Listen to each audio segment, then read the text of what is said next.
Why all this Trump? Why always you talk about Trump? We said to them because Trump is a very decent and honorable human being. He speaks the truth the same way that I do, not minding who is pleased. There is no space for political correctness.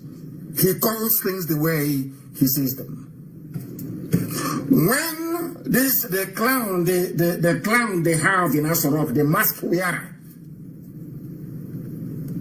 gave the claim, he said, Trump asked me why I am killing Christians in Nigeria. President Buhari, the one that is dead,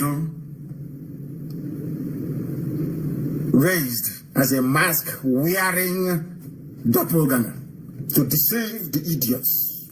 Go to my page again, of course, the post is being suppressed by Facebook, you will see it. The mask, you can see the mask on his face. You can see his fresh hands, fresh hands of a supposed 80-year-old. And you're telling me that people are sensible and reasonable? I doubt that very much. I doubt it very much. And they come to me, they say, oh, don't talk about it. You shouldn't. Don't talk about it, Buhari. I said, are you blind? Are you blind? Can you not see a mask? Can you not see the hole on his neck? Are you blind and foolish that you cannot see those things?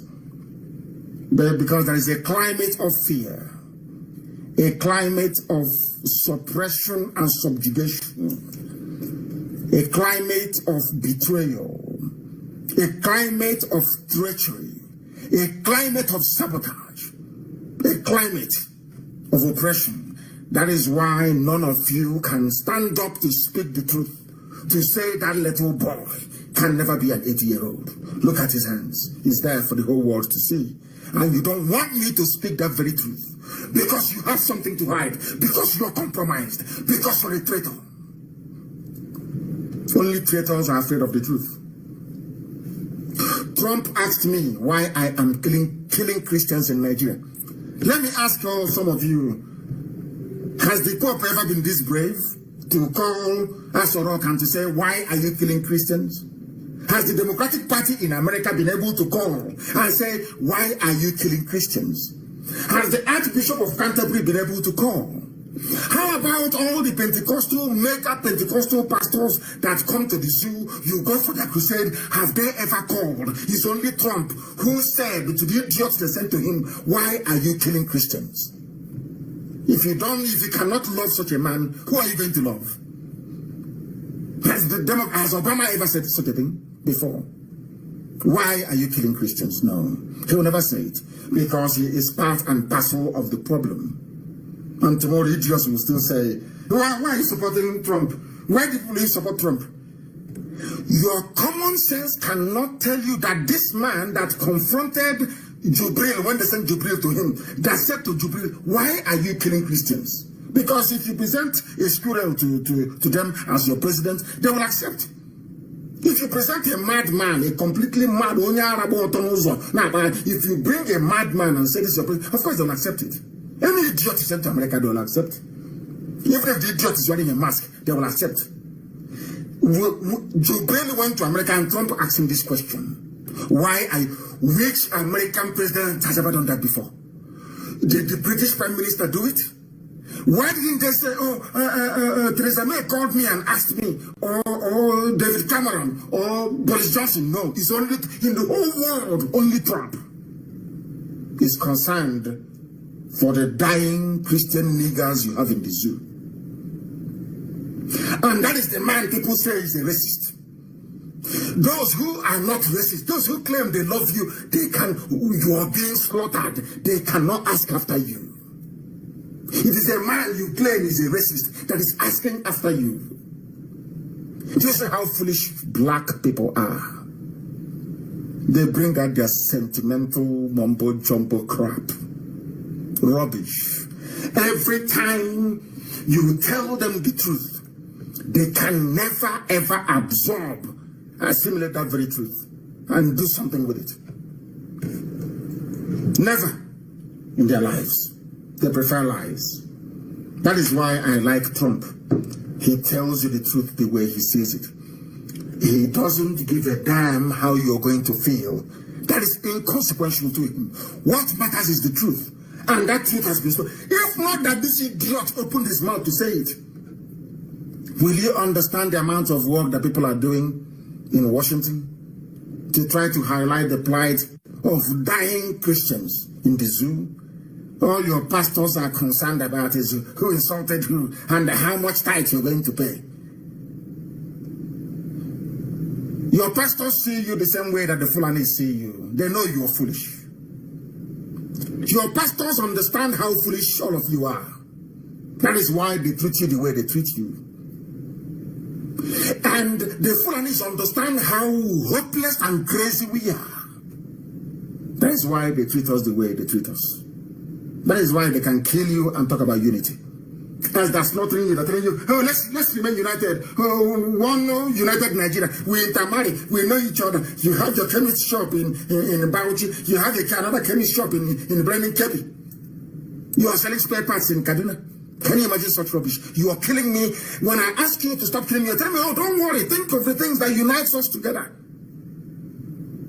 They know we are hopeless. We are sentimental fools. We are always very emotional. We are not cold and rational. Always emotion. Always allowing our, should I say, nonsensical mentality. That is why we are poor. Let me tell you something. If you want to seriously change your life for good, sit down and ask yourself the following questions. Why are black people poor? Why is it that no African country can manufacture an aeroplane? I mean manufacture, not assemble. Why is it that no African country can feed itself without foreign aid? Why is it that despite the abundance of technology and knowledge, scientific knowledge, people are still homeless in Africa? People are still poverty-stricken in Africa? Ask yourself these questions. And if they don't, take what we preach, ask yourself a very simple question. Why are we living on top of oil, yet there is no running water? We drink the water that we go to defecate in. Ask yourself that simple question. Why do we have oil pollution in our land when Shell and other people, RG and Halliburton, who are extracting oil from our land, there is no oil spillage in their own country? There is no pollution, no environmental degradation. Any day you answer those questions, believe me, you will change. If you fail to ask yourselves those questions, then you are finished. A black man is the worst creation on this very earth. I say it without apology to any idiot. The most useless thing God ever created is the brain of a black man. They don't reason very well. Trump is fighting for you. You have not fought for yourself before. You have never ever before called Asurok to say, why are you killing Christians? But you can open your useless nigger mouth, your useless black nigger idiotic mouth to disparage Trump because you're foolish and very, very hopeless. And that is why Fulani are messing with you. All of it. And where they leave off, your useless pastors will round it up for you. They protested against fuel hike during Jonathan's regime because Jonathan was a gentleman. Where are those pastors today? If you can do it under Jonathan and not under this present Janjaweed Fulani Caliphate regime of terrorism, that means you're a hypocrite. The Bible calls you a hypocrite.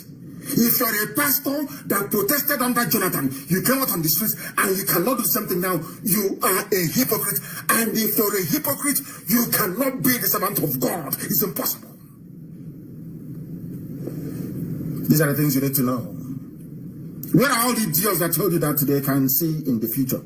That Buhari is good for you. Where are the idiots now, I ask you? All the idiots with the Bible, where are those fools now, I ask you? Do you see how God disgraced all of them? To say your prophecy is not from me. All that nonsense, all these stupid people, all these idiotic, these children of perdition that we are predicting about how Buhari is going to bring glory days back. Where are those fools now? But you, being a black idiot that you are, tomorrow when they call you, you go to the adoration ground. Tomorrow when they call you, you go to their huge dome. And you give them your tithe, your offering, you plant, you sow, you water the seed. Because you are black, because you are unreasonable, because you are foolish. They came out to protest under Jonathan. Yes? Ask your pastor. It's an assignment. On Sunday, all of you, or those of you that go to church, ask them, Pastor, Super Pastor, why was it that under Jonathan you came out to protest, sir? You called him Daddy Gio. Daddy Gio, how come under Jonathan all of you came out to protest? Daddy, why don't you go and protest now? He will not go because he's a hypocrite. He's a child of Lucifer. You people don't want to hear the truth. The problem with black people is that you don't want to hear the truth. You don't like it. But as the scriptures made us to understand, that truth will set you free.